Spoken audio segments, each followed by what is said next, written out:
Bismillahirrahmanirrahim. Assalamualaikum warahmatullahi wabarakatuh. Apa kabar semuanya?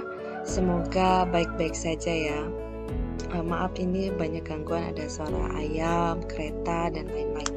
Baiklah, kita lanjut ya. Baiklah, materi kali ini adalah seni tari ya. Kita akan mulai dari pengertiannya. Seni tari menurut Sudarsono tahun 1984 di dalam bukunya mengatakan bahwa tari adalah ekspresi jiwa manusia yang dituangkan melalui gerak yang ritmis dan indah.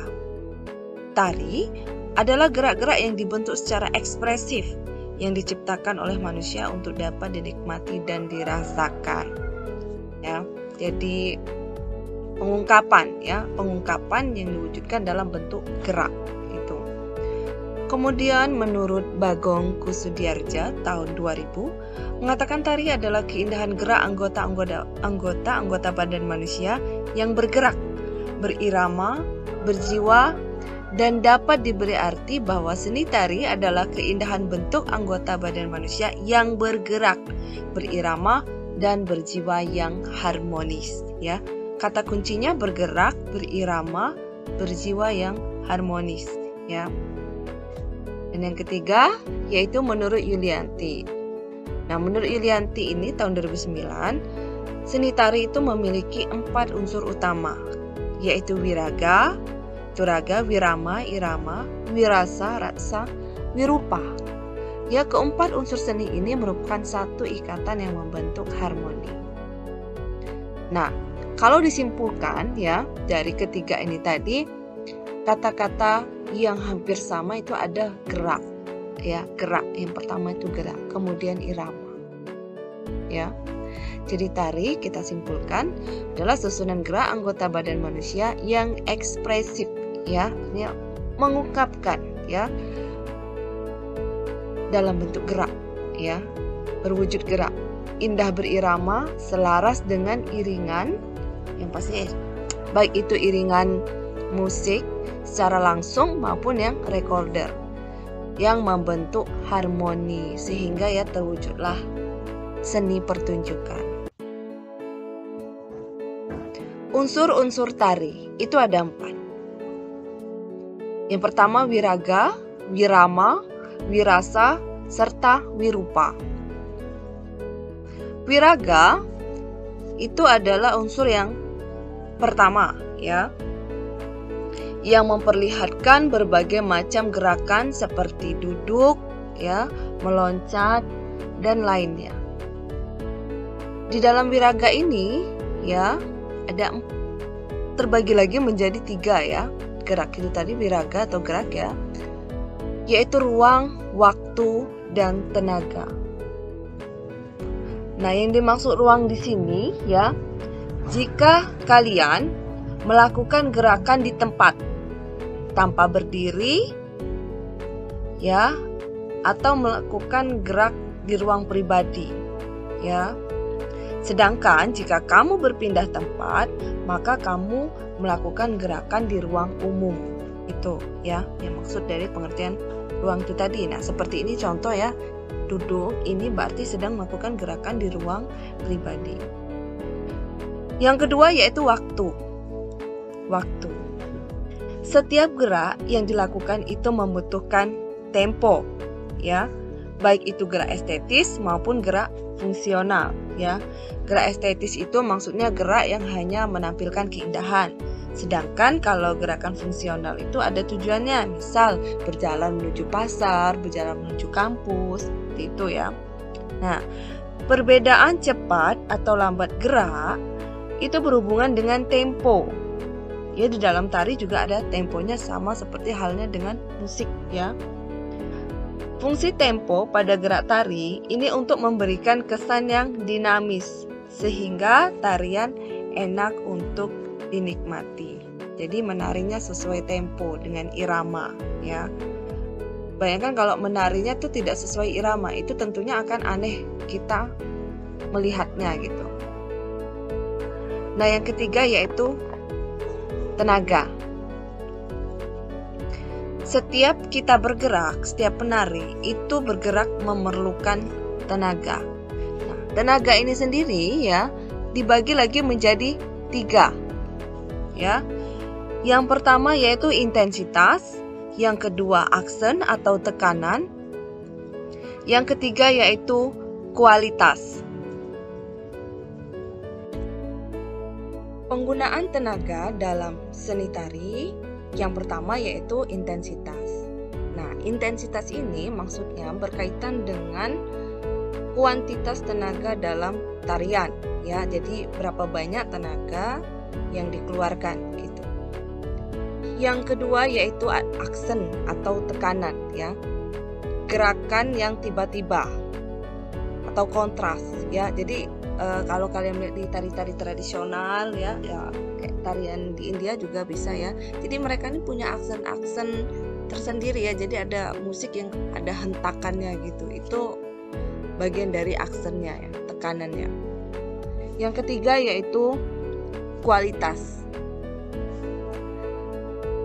Maksud kualitas di sini adalah cara penggunaan atau bagaimana menyalurkan tenaga di dalam menari ya, di dalam bergerak, apakah dengan lembut ataukah dengan bertenaga ya. Kehidupan sosial budaya itu berpengaruh terhadap karya seni tari ya. Kenapa? Contoh ya, kehidupan masyarakat di daerah pegunungan itu kan mereka banyak memerlukan tenaga di bagian kaki ya untuk mendaki, menaiki bukit, ya, menuruni bukit. Nah, menyebabkan tarian yang dihasilkan itu banyak mengeluarkan tenaga pada bagian kaki. Ya, itulah tadi kenapa kehidupan sosial budaya itu berpengaruh terhadap karya seni tari. Contohnya kalau di Indonesia apa yang banyak menggunakan gerakan tari itu di daerah Papua. Itu kalian bisa searching ya di YouTube, kalian lihat tarian-tarian Papua ya. Jadi banyak hentakan-hentakan kaki yang mereka pakai di dalam tarian mereka. Ini masih dalam ranah wiraga tadi ya. Kemudian kita lanjut ke wirama atau irama. Irama dalam seni tari itu berasal dari musik ya yang dimainkan oleh pengiring tari ya, baik secara langsung milik digambar ya, ataupun melalui recorder. Nah, seorang penari atau sekelompok penari itu harus mampu menyesuaikan gerakan-gerakan tari dengan irama musik pengiring ya. Ya jangan sampai antara gerakan dan musik itu tidak sama gerakannya. Ya pastinya kalian sudah sering sekali melihat orang-orang menari ya. Bagaimana penikmat seni itu menikmati tarian tersebut ya. Pastinya melihat mereka yang gerakannya kompak sesuai dengan iringan musik. Itu pun kita yang melihat juga ikut merasakan keindahan seni tari tersebut. Kita lanjut ke virasa. Nah, rasa dalam tari itu ditunjukkan oleh penari ya.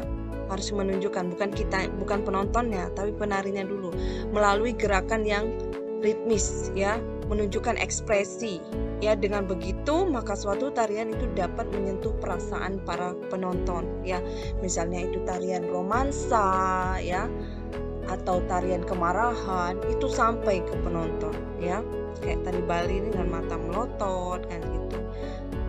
Tari kecak ya itu juga termasuk cerita dari Ramayana itu di bagian tarian kecak itu mengisahkan waktu Rahwana mencuri Dewi Sinta. Tuh.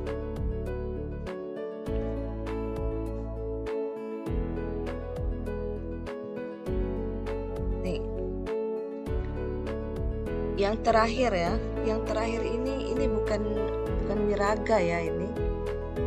Yang terakhir ini wirupa. Ya, wirupa. Ini bukan raga, ini wirupa ya. Ini salah ketik ya. Seorang penari harus mampu berekspresi ya melalui mimik wajah serta pendalaman karakter dari tokoh yang ia gambarkan. Jadi misalnya tarian ini romansa, biasanya dandannya cantik ya. Terus misalnya dia tarian kemarahan, dia berkarakter sebagai raksasa, tentunya make up look yang mereka pakai juga mengikuti ya. Di rupa itu sama pentingnya dengan unsur yang ketiga tadi ya, wirasa ya. Hampir sama. Jadi 11-12 gitu ya, mendekati.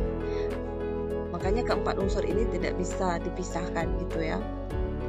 Jadi dengan karakter yang ditampilkan, kemudian si penari mampu menunjukkan ekspresi yang tepat. Itu akan sampai ke penonton. Nah, kita lanjut ke unsur pendukung tari. Yang pertama itu ada kostum, ya, ada tata rias, ada tata lampu, ya. Berikutnya adalah tema. Yang keempat itu tema, ya. Temanya bisa romansa, peperangan, gitu ya, tarian kemarahan. Nah, ini kalian tahu nggak tarian apa? Ini tari Serampang 12.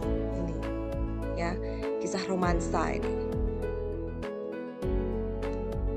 Unsur pendukung yang kelima yaitu pola lantai. Nah, di sini Ibu ambil dari buku SD ya.